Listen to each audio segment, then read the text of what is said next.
दोस्तों नमस्कार। आप सुन रहे हैं रेडियो कुमाऊं वाणी 90.4 मेगाहर्ट्ज में अपन रेडियो अपन बात। मैं हूं आपका चिर परिचित रेडियो साथी मोहन कारगी। आज मैं एक ऐसे व्यक्ति से आपकी मुलाकात कराऊंगा। कहा गया है कि जहां चाह वहां राह। इसी राह पर चलने वाले साथी हैं रविंद्र आर्य, जिन्होंने अपनी मेहनत के बल पर एक ऐसी मशीन इजाद की है जिससे हमारे टोकरी बुनकरों का काम बहुत ही सहज कर दिया। और हमेशा से उनकी एक ही ख्वाहिश थी कि क्या मैं तकनीक के माध्यम से किसी जरूरतमंद की जरूरत को पूरा कर सकता हूं। बस इसी सोच ने उनको इस मुकाम पर ला खड़ा किया। भाई जी, सबसे पहले आपका हार्दिक स्वागत, हार्दिक अभिनंदन रेडियो कुमाऊं वाणी में। और मैं थोड़ा सा आपसे आपका परिचय जानना चाहूँगा। मेरा नाम रवि टमटा है। मेरा ग्राम पोस्ट दुनाड़, तहसील भनौली, जिला अल्मोड़ा, उत्तराखंड का निवासी हूँ। अभी आप वर्तमान में क्या काम करते हैं, थोड़ा सा बताएंगे? वर्तमान में मैं Hariprasad Tamta traditional craft development institute Gaurabanj Almora में मास्टर ट्रेनर हूँ। बहुत बढ़िया। आपने बांस के काम से जुड़े उद्यमियों के काम को आसान करने के लिए एक मशीन बनाई। ये सोच कहाँ से आई आपकी? गांव में एक वृद्ध व्यक्ति को बांस का कार्य करते देख मेरे मन में यह विचार आया। मैं उनके साथ काफ़ी देर तक का बैठा रहा। मैंने देखा जब वो बांस को चाकू से स्प्लिटिंग करते हैं, बांस को बारीकी से चीरते हैं, यह बहुत ही मेहनत का काम और सबसे ज़्यादा समय लगने वाला काम होता है। 79% समय बांस के स्टिक और स्लाइस बनाने में लगता है, जिस कारण काफ़ी मेहनत के बाद भी बांस का कार्य करने वालों को मजदूरी नहीं पड़ती है। और बांस का कार्य करने वालों के हाथों में बाद में प्रॉब्लम, दर्द आदि रहता है। मुझे लगा इस कार्य को आसान करने के लिए मुझे मशीन बनानी चाहिए।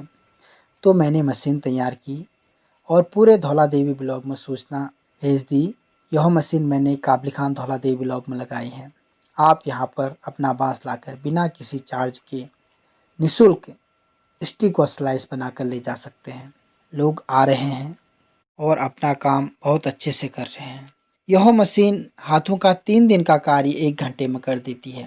ग्रामीण लोगों के लिए यह मशीन रोजगार का अच्छा साधन साबित हो रहा है। मशीन के निर्माण का जो खर्चा है कैसे उठाते हैं आप?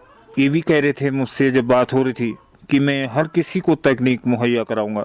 लोग अगर मशीन की डिमांड करें तो आप कैसे इन खर्चों को मीट करेंगे? मैं कई प्रोजेक्ट बना चुका हूँ और बना रहा हूँ। किसी भी प्रोजेक्ट में विशेष यह ध्यान रखता हूँ कि कैसे कम से कम लागत में वह वेस्ट रॉ मटेरियल का यूज़ कर मैं काम करता हूँ। और मैं जॉब भी करता हूँ। मेरे पिताजी भी मुझे मदद करते हैं। इस निर्माण में आपका सहयोग, खासकर इस काम को करने में परिवार की तरफ से किसका सहयोग रहा? क्योंकि कहा जाता है कि बगैर सहयोग के हम अपने काम को उस शिद्दत के साथ आगे नहीं बढ़ा पाएंगे जैसे जो इन्वायरमेंट हमें चाहिए। तो कौन आपके साथ रहा परिवार में हौसला अफजाई के लिए? इस कार्य में लेकर सभी कार्यों में मेरे पिताजी मुझे बहुत मदद करते हैं, हमेशा साहस बढ़ाते हैं। मेरे हर कार्य में मेरे पिताजी का बहुत बड़ा योगदान रहता है। बिल्कुल। आगे आप क्या सोचते हैं? आगे की सोच क्या रखते हैं कि आप क्या करने वाले हैं? कोई खास संदेश या बात जो आप हमारे टोकरी, डलिया, बांस या रिंगाल का काम करने वाले लोगों को देना चाहेंगे? मैं समझता हूँ कि गांव घरों में ऐसी ही समस्याएं साइंस टेक्नोलॉजी के जरिए सब ठीक की जा सकती हैं। और मैं यहाँ की समस्याओं को देखकर ऐसी कई चीज़ें डेवलप कर सकता हूँ। ग्रामीण क्षेत्र का होने के नाते यदि मेरे द्वारा गांव घरों में खुशहाली आ सकती है तो मेरे लिए इससे बड़ी गर्व की बात नहीं हो सकती है।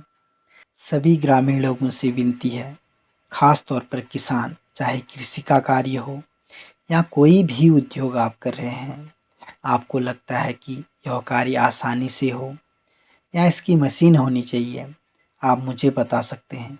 मैं आपको वह मशीन डेवलप करके दे सकता हूँ और फ्री में दूंगा, क्योंकि मेरा उद्देश्य ग्रामीण क्षेत्र में रोजगार पैदा करना है।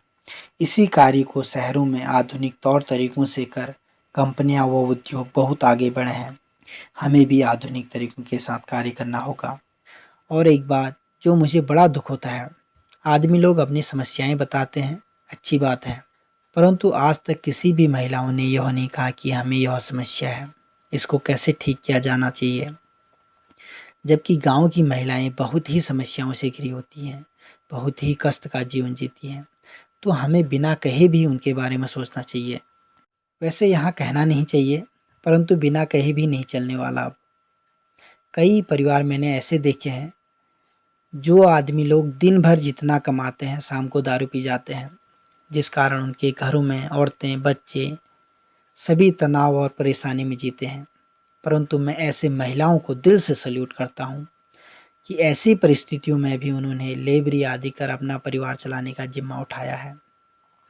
ऐसी महिलाओं के लिए मैं एक प्रोजेक्ट में काम कर रहा हूँ, जिससे महिलाओं को डायरेक्ट इनकम मिलेगी और बहुत अच्छी इनकम मिलने वाली है।